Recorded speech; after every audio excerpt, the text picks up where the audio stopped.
cette question. Vous savez, l'Afrique en général fait une erreur quand elle arrime sa monnaie sur l'euro. L'euro aujourd'hui est la monnaie la plus forte du monde, si je ne m'abuse. Elle est même plus forte que le dollar. Et donc nos pays qui sont la plupart du temps agricoles est un handicap pour nous. Une monnaie forte est un handicap pour nous. Nous décourageons les exportations. Ça veut dire que nous payons une certaine taxe pour soutenir notre monnaie. Je crois que c'est une erreur pour une monnaie qui dit qu'elle est arrimée sur l'euro et que c'est une monnaie stable. Non. Regardez la Chine. Prenons le cas de la Chine. L'euro est plus fort que le yuan.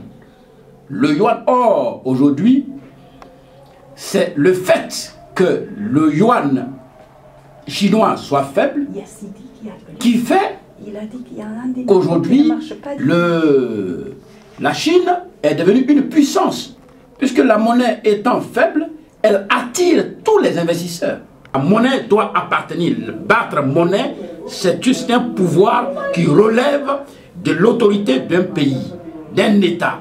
Ce n'est pas la monnaie, ne doit pas être fabriquée ailleurs, ne doit pas être gérée ailleurs, elle doit être gérée par le pays qui l'a édité, qui bat cette monnaie. Donc, ce qui est aujourd'hui le contraire de nos pays. Nos pays, ce n'est pas nous qui battons la monnaie, c'est une monnaie qui appartient à la France et c'est une monnaie que nous utilisons et pour laquelle nous payons des impôts. 50% de nos ressources d'exportation. Donc voilà aujourd'hui le problème que nous avons.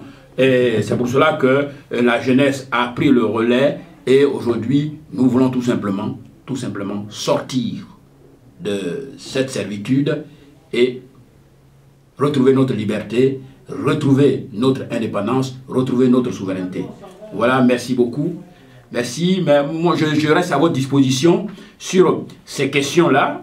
Si à travers votre émission, cela vous permet de toucher à des questions sur la monnaie ou sur d'autres problèmes politiques, je reste à votre disposition. Vous pouvez demander à l'émission la diaspora deuxième mi-temps. Et puis, bon, ben, ils savent comment me joindre. Je pourrai participer à votre émission. Et je vous remercie encore de m'avoir associé à ce début d'émission. Et je vous dis à bientôt. Et bien, mon cher docteur, c'était un honneur de vous avoir à l'antenne. Je crois que vous avez fait un peu le tour de la question en bref. Mais voilà, si les gens ils ont des questions, etc., ils pourront les poser et on pourra peut-être dans une prochaine occasion vous inviter. Si vous venez à l'émission des Diaspora deuxième mi-temps, on piquera notre cher docteur. Je vous souhaite bon courage. Oui, avant de vous quitter, je voudrais que plutôt l'honneur, ou du moins l'honneur soit rendu au professeur Nicolas Mbon qui depuis 25 ans est sur ces questions-là et d'autres aujourd'hui se sont joints à lui et le combat pour la liberté, pour la souveraineté de nos économies, de nos pays est aujourd'hui généralisé et je voudrais vraiment lui faire cet après-midi un coucou. Il est à Paris, il est professeur à l'université de Versailles. C'est un combat qu'il mène. Je voudrais aussi vous signaler que nous avons fait une vidéo qui a parcouru toute l'Afrique sur la question monétaire. Vous pouvez la regarder sur YouTube. Tout simplement, vous verrez les questions, vous verrez toutes les questions ont été posées et tous les mécanismes ont été expliqués pour dire tout simplement que sans sa monnaie, un pays n'est pas souverain. Merci beaucoup et à bientôt. Mais moi